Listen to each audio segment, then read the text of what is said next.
Hola, ¿cómo están? Sean bienvenidos a un nuevo video. El día de hoy hablaremos del gobierno de Calles y del Maximato. Comencemos hablando de quién fue Calles. Plutarco Elías Calles fue un sonorense proveniente de una familia de clase acomodada. En su juventud fue un alcohólico pero lo dejó, lo cual explica por qué le declararía la guerra al alcohol en su gobierno. En su juventud llegó a sentir rencor hacia Porfirio Díaz, no porque fuera un revolucionario sino porque su padre lo educó bajo ideales juaristas y al vivir en la frontera tuvo una brutal admiración a Estados Unidos, a quienes consideraba más avanzados y que Sonora debía ser parte de ellos. Estas razones le llevaron a ser una persona de lo peor y también a hacerse un masón. Si es que han visto nuestros videos anteriores, sabrán que la masonería dominó la política mexicana en la mayor parte de los 1800, principalmente el rito escocés y yorquino, pues mientras Díaz fue madurando renunció a cualquier relación masónica y regresó al catolicismo, desapareciendo casi por completo a las logias antes mencionadas, pues en el norte quedó una viva los Rosacruces, los cuales se dedicaron a reclutar adeptos como Calles según el historiador francés Ian Meyer, y de ahí su odio a Díaz. Estos supieron lavarle el cerebro diciendo que la iglesia tenía la culpa del retraso de Sonora, aunque en realidad Sonora fue de los estados más prósperos en la época, y aquí fue la era de esplendor local.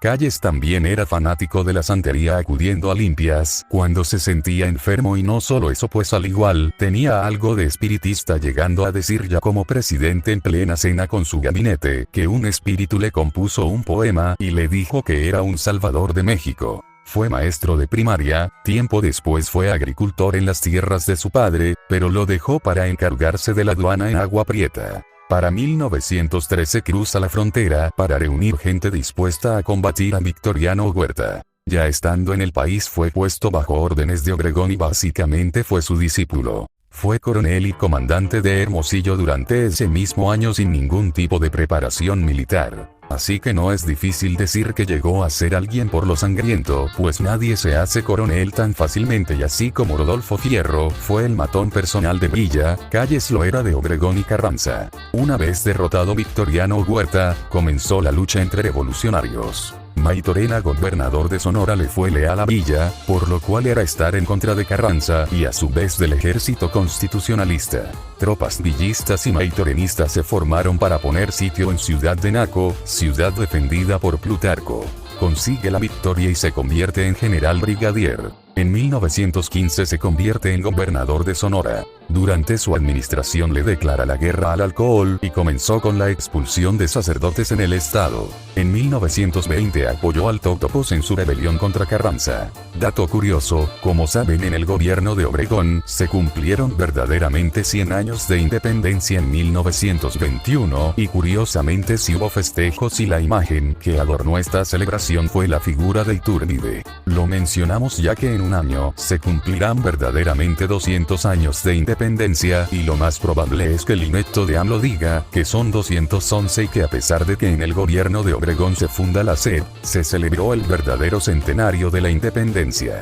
Continuando con Calles, Obregón lo designó como su sucesor en las elecciones de 1924, a pesar de la inconformidad, ya que a muchos obregonistas no les simpatizaba Calles. Y por esta época comienzan los asesinatos a todo aquel que se opusiera al gobierno de Obregón o a Calles. Incluso existe una leyenda en la cual los periódicos de la época escribían que tal político se había suicidado de 25 balazos por la espalda. Incluso hubo una rebelión por parte de Adolfo de la Huerta, pero fue aplastada rápidamente. Otra curiosidad es que Zúñiga también se postula para presidente contra Calles, y volvió a perder, solo que cuando se volvió a declarar presidente legítimo a Calles, le disgustó y lo mandó a sacar a patadas. Al año siguiente murió. Una vez que Calles tomó el poder, hizo lo mismo que logró en Sonora. Le declara la guerra al alcohol, le dio prioridad al deporte, la educación, medidas higiénicas y de oficios. Creó el Banco Nacional de México. Construye carreteras como la de México con Acapulco, Pachuca y Puebla. Funda la Confederación Regional Obrera Mexicana, CROM, que al día de hoy sigue siendo un satélite del PRI junto con CTM.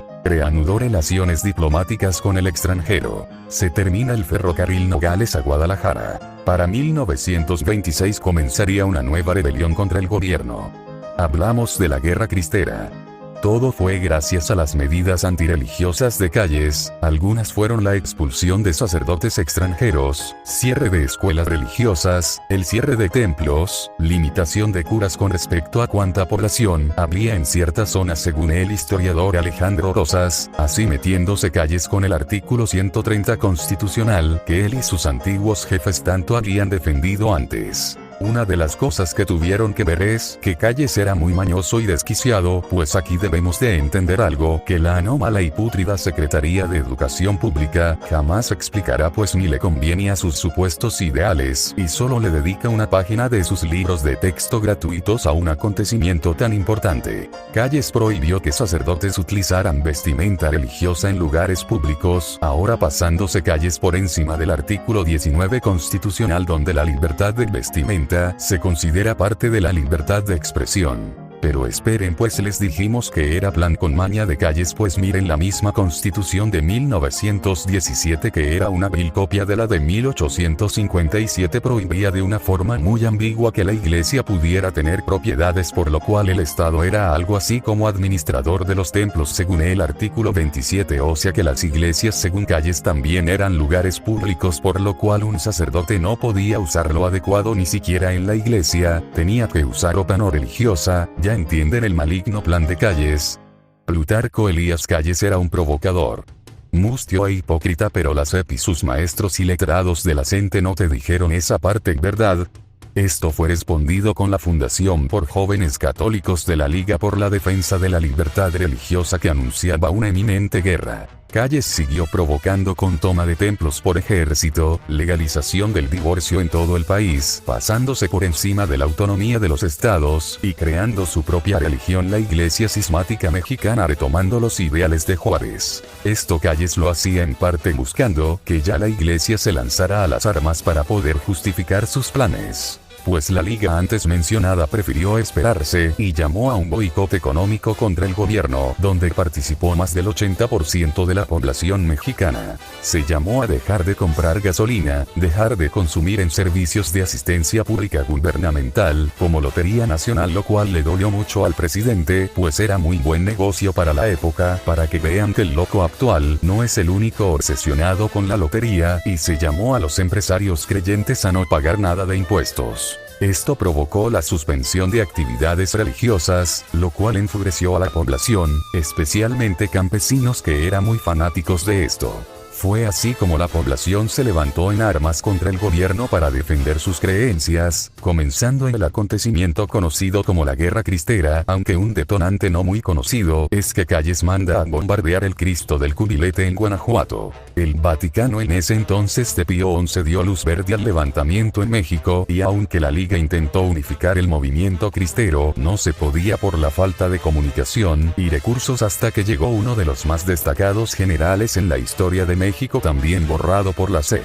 Hablamos del general Enrique Gorostieta, apodado durante la Revolución el General Invencible, y este apodo a él sí le quedaba, pues era cierto, a diferencia de Obregón, que se decía invicto. Las veces que se le ha llegado a mencionar por gente ignorante como Taibo Beatriz Gutiérrez Müller, se dice que prácticamente los cristeros lo contrataron, pero esto a la fecha no es más que una calumnia, pues no hay prueba alguna de tal cosa. Y lo más probable es que sea falso, pues Gorostieta no necesitaba dinero, tenía una fábrica de jabón y productos domésticos en el centro de la Ciudad de México y otra en Monterrey. Con Gorostieta el ejército cristero ganó muchas batallas por su experiencia militar, además del conocimiento del lugar, que era el Bajío principalmente y el occidente del país. Calles había quedado en ridículo porque antes había dicho que los cristeros solo eran unos rancheros rebeldes y fanáticos con carabinas. Calles intentó darle un golpe moral a los cristeros, creando un atentado en la Basílica de Guadalupe, poniendo dinamita cerca de la imagen de la Virgen, pero un crucifijo metálico absorbió la onda de impacto, y este suceso solo le elevó la moral a los cristeros. Esa forma de llamarles no la decidieron ellos sino los federales, ya que los rebeldes gritaban "¡Viva Cristo Rey!". Calles en su frustración le vendió aún más la soberanía a los gringos a cambio de armamento para su guerra, recordando los mencionados en el último video tratados de Bucareli de Obregón, pues muchos generales del ejército regular se habían pasado del lado cristero y les enviaron armas. Calles era un asesino desalmado, se mató a un niño considerado mártir de la guerra cristera, cortándole las plantas de los pies y haciéndolo caminar hasta un cementerio descalzo para ver si se arrepentía de luchar contra el gobierno. Hablamos de José Sánchez del Río. Obviamente esto fue público para dar una lección, al igual que colgaron a sacerdotes y surgieron leyendas como la del 14, un soldado que en acción mató a 14 federales, pero es solo una leyenda. No solo fue una persecución religiosa, sino también educativa. Aquí debemos de hacer una pausa, pues también hubo sangre en la historia de la SEP. Se persiguieron a sacerdotes que daban clases a niños huérfanos, pues la recién nacida SEP prohibió esto y muchos sacerdotes fueron asesinados por educar donde en teoría la escuela debería ser laica. Así es el sistema educativo de la SEP, se estableció con violencia en este país. La aberrante SEP tiene métodos de adoctrinamiento. Mientras tanto, en el Congreso se estaba aprobando una reforma de reelección en periodos alternados por órdenes de Obregón, pues ya planeaba reelegirse. Calles, al saber que el regreso de Obregón le traería problemas, pues con esto perdería el poder acumulado durante su mandato. Todo apunta a que mandó a matar a Obregón. Aunque no fue muy necesario que digamos.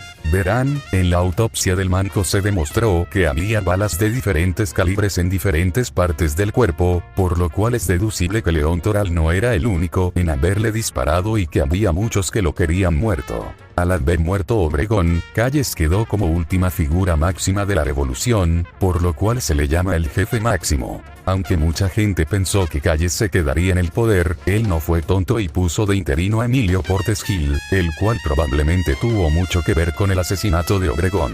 En 1928 Calles deja supuestamente el poder y entra Portes Gil. Durante su interinato se creó el PNR, Partido Nacional Revolucionario, el cual se convertirá en el PRI. También en 1929 se puso un alto a la guerra cristera después de más de 80.000 muertos entre federales y cristeros. Además debemos tomar en cuenta que se ocultaban muchas muertes, ya que Calles torturaba y se pasaba por encima de cualquier código de guerra, y al no ser los cristeros un ejército regular, simplemente los federales desaparecían a los rebeldes fingiendo que nunca existieron, y se promulgó la ley de libertad de culto, aunque durante el gobierno de Cárdenas estallaría una segunda que la SEP borraría para siempre de la historia, y Portes Gil entre comillas le da la autonomía a la UNAM. Todo esto estaba siendo controlado por Calles, el cual ordenaba detrás de la silla. Ya con el PNR fundado, comenzó la campaña de Pascual Ortiz Rubio, el cual no hubiera ganado las elecciones, pues su competencia era José Vasconcelos, y hasta había una porra para burlarse de Pascual.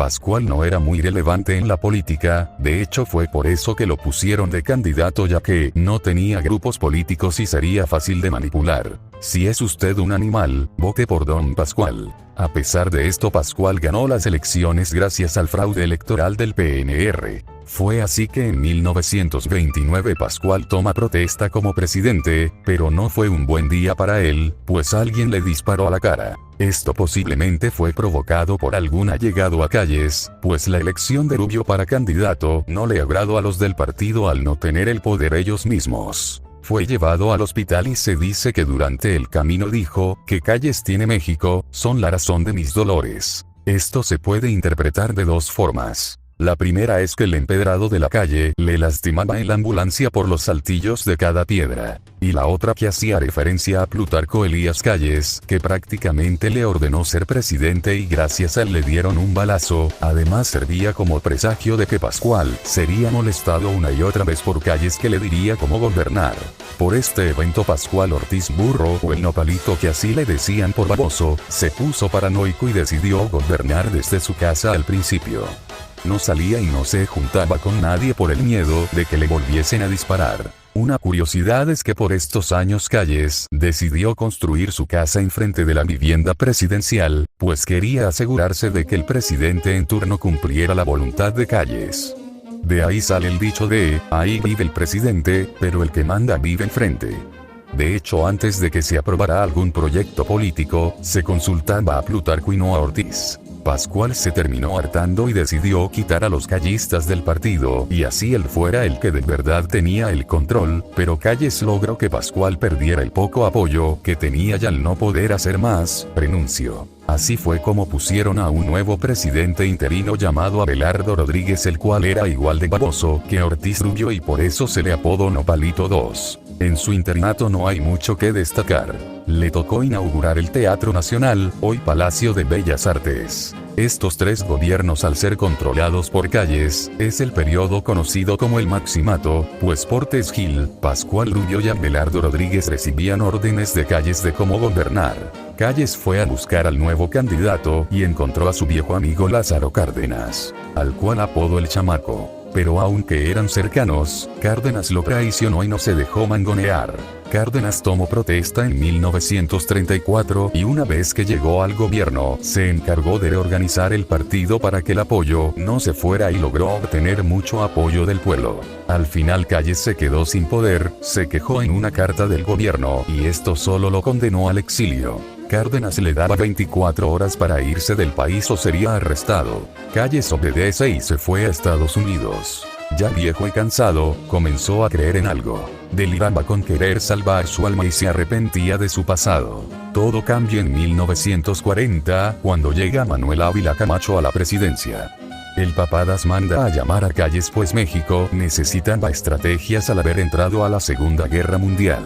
Lo primero que dijo el Papadas, al pronunciar su discurso después de rendir protesta, fue: me declaro creyente, para así deslindarse del ateísmo de Calles y del pseudo-socialismo de Cárdenas. Calles muere en 1945, dejando este asesino las bases de la política actual. Por desgracia la CEP es una institución fósil que sobrevive y es ícono del maximato pues se sigue guiando con esos ideales. Estos últimos años han revivido la figura de Calles, incluso haciéndolo pasar por un héroe que nos legó la mayoría de las instituciones y un revolucionario cuando vemos que era un obsesionado con el poder. Esto se explica ya que si bien el grupo en el poder dice estar alejado del PRI, en realidad la mayoría viene de ahí, tienen los mismos ideales y ven como su fundador a la misma persona, justificándolo y aún llamándolo jefe máximo con el rango que murió, general. Se dice que muchos priistas son descendientes del sujeto, pues como revolucionario embarazaba campesinas y como presidente embarazaba a sus secretarías. Aunque bueno, podemos decir en su favor que unificó tanto en su gobierno como en los gobiernos títeres a la economía y la sanó, hubo avances de salud y México pudo entrar a la Liga de Naciones, hoy la ONU, considerando a México a regañadientes como un país civilizado. Esto es todo por el video de hoy. Si les gustó no olviden darle like y suscribirse para que puedan ser notificados de más contenido. Pueden ver nuestros otros videos. Si les gustó nos harían un gran favor al compartirlo con sus conocidos para que esta información le llegue a más gente y puedan abrir los ojos. Aquí se les invita a pensar y sacar sus propias conclusiones, pues aquí no es la SEP. Recuerden, la cultura es más fuerte que